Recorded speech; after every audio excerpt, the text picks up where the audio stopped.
Over the years, technology has quickly evolved from a convenient tool into a daily aspect of our lives. It is absolutely everywhere in our society.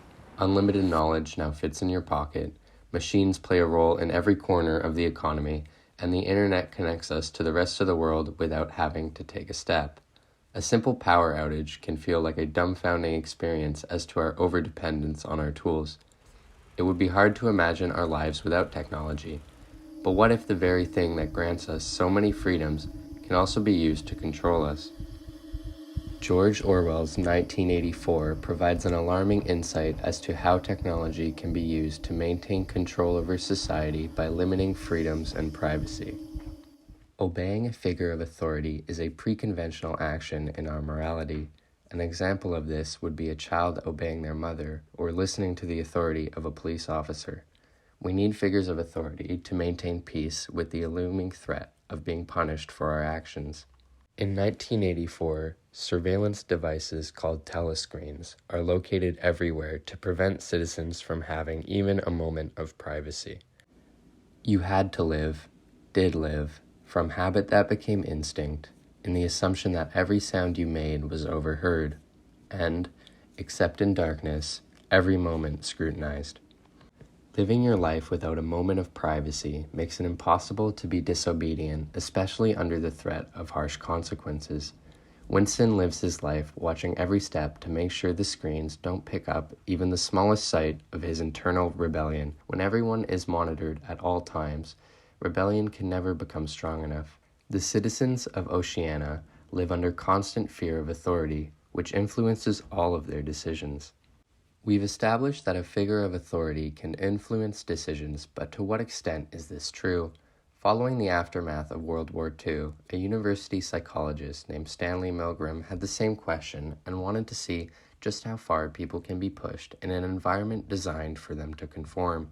His experiment involved unknowing participants who would be requested to electrocute another human in varying degrees, the idea being to see how far the participant would go with simple instructions and a figure of authority present. Stephen Groening from The Conversation writes, his obedience experiments found that a high proportion of participants obeyed instructions from an established authority figure to harm another person, even if reluctantly. Even with the addition of fake screams, many of the participants made it all the way up to the lethal voltage for a human and even pressed it down without question. Once an established authority exists, it can be hard to resist conforming, especially when the environment has been tailored for it.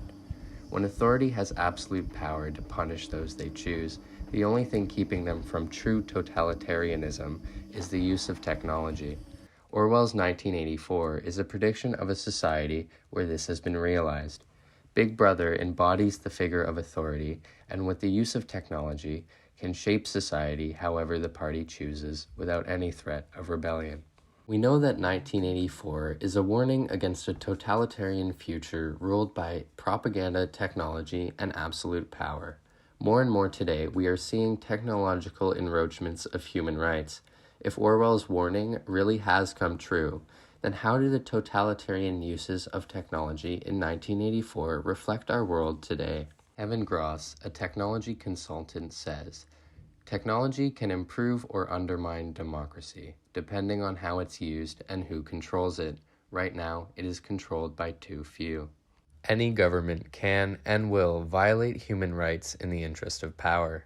China has constructed a surveillance state equipped with facial recognition and a social credit system. Russia has cyber warfare capabilities beyond our knowledge and has already meddled with elections before. Even pillars of democracy such as Britain have been struggling with forces abusing technology. In a world run by technology, it would be impossible to fight fire with anything but itself. The boiling frog is a metaphor of a frog being placed in a pot of boiling water. It instantly detects the heat and will jump away for its life. However, slowly raise the temperature and it will boil alive. While this metaphor may be untrue for frogs, it is for humans.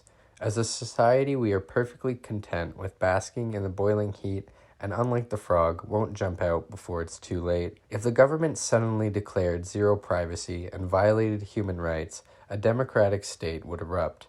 However, Slowly remove freedom over time and increase uses of technology, and before you know it, society itself is completely different. In the end, the average citizen would live in a world where they can't remember the freedoms technology gave them, but only understand the restraints technology has brought upon them.